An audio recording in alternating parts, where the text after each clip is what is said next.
While waiting for the confirmation from the AMLAC on those entries that I indicated, I wish to ask questions on another matter.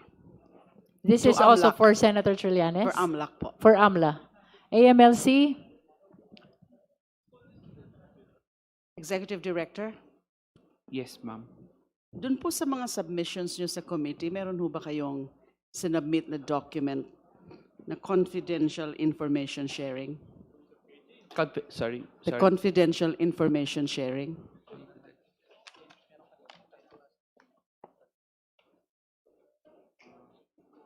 Yes, Madam Chair. There is. It's the one flashed earlier. The confidential information sharing. Ito ho ba yung the document consisting of 15 pages That is correct, Madam Chair.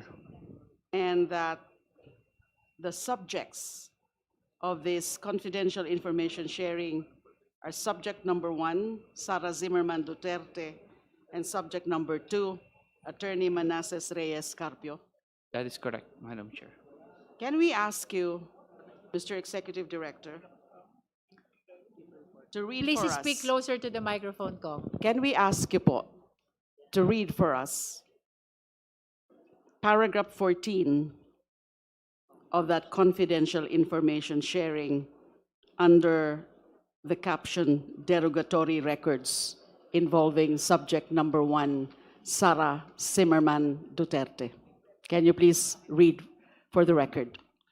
So based on records, derogatory records, number 14, VP Sara was the subject of suspicion in 27 confidential reports submitted by covered persons on 2 August 2024 to 29 January 2026, citing suspected activities involving drug trafficking and related offenses, graft and corrupt practices, and malversation of public funds and property. Drug trafficking and related offenses, so triggered in connection with the House Quad Committee hearing on former President Rodrigo Duterte's war on drugs, as well as by news reports alleging the involvement of VP Sara's husband in the 6.4 billion shabu importation in 2017. Graft and corrupt practices / malversation of public funds, there are in relation to news articles related to the impeachment case filed against VP Sara in 2025, as well as alleged misuse of confidential / intelligence funds. Pwede po bang ma-flash din po yan sa screen? Do we know what particular page is this? Paragraph 14, Page 6, Madam page Chair. 6 of 15. Paragraph 14. 14, Page page 6. 6. Yan po. Medyo hindi ho masyadong mabilis ho kasi masyado yung pagkakabasa kanina ni Executive Director.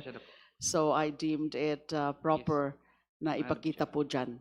So that's derogatory records. At merong sinasabing suspected activities involving drug trafficking and related offenses, graft and corrupt practices, and malversation of public funds and property. So can we say that this is actually a product of the financial investigation? Pag nakalagay po, pag meron po kayong ganitong confidential information sharing, galing po saan ito? This one is reported by the banks, by the covered persons, Madam Chair. By the covered by the bank covered or banking persons. institution as reported to you? Yes, As yes, reported to Madam Chair. AMLC? Yes, Madam Chair. Can we also ask you to read for the record and also to be flashed on the screen, Madam Chair? Paragraph 36, page 15, or the last page of this document. Paragraph 36, page 15. Can we ask the Honorable Executive Director to also read for the record as it is flashed on the screen?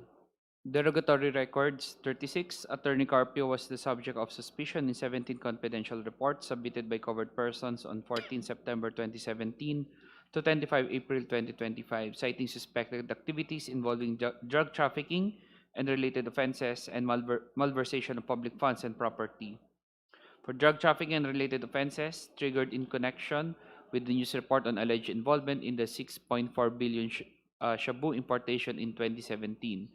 Malversation of public funds triggered by news articles in relation to his wife, VP Sara, alleged misuse of confidential/intelligence funds. So, pinapakita po nito na meron pala kayo talagang nakuha o nailagay, na-report na derogatory records involving the two subjects of your confidential information sharing. Based on records, yes, Madam Chair. Thank you, Madam Chair. Thank you. Is AMLA ready to answer the questions regarding transaction subject of confirmation? Whether or not the same appear in the AMLC report submitted to this committee. Are you ready? If you need more time, then we may proceed to other resource persons. So, Are you Uh, ready?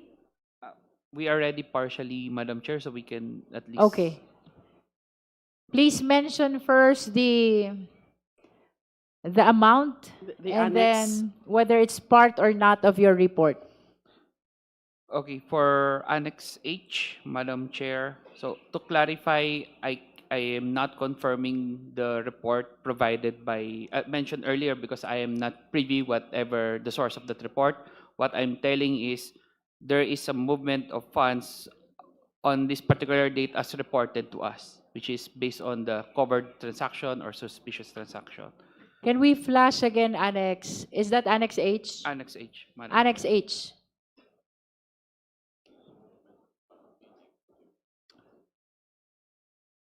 To be responsive to the request of the Honorable De Lima, can you at least say whether that transaction is part of the report of AMLC? Kasama po ba itong transaction na ito sa report ng AMLC na sinumite dito sa Justice Committee? Madam Chair, given that we are only given limited information, I cannot confirm, for example, what's the nature of the transfer, where is the addressee, and all. So what we can are only- not inquiring as to the nature of the transfer, just No. whether or not that amount appears as well in the report of the AMLC. I can confirm, Madam Chair, if there is a movement of funds on that same date with the same amount involving the same That account. will Will be fine? enough. Yes. Okay. That will does be enough. Okay. So for Madam Chair, to be clarified, no, when you say, pag sinabi po ninyong movement, ibig sabihin, may deposito? there's Tama a po ba? transaction. There's a From transaction. From one transaction to another. Yes, Madam So, ibig Chair. sabihin, may deposito na ganitong amount sa isang bangko, pumasok sa isang bangko. Tama po ba? We'll have to verify if it is a fund transfer or fund out or deposit.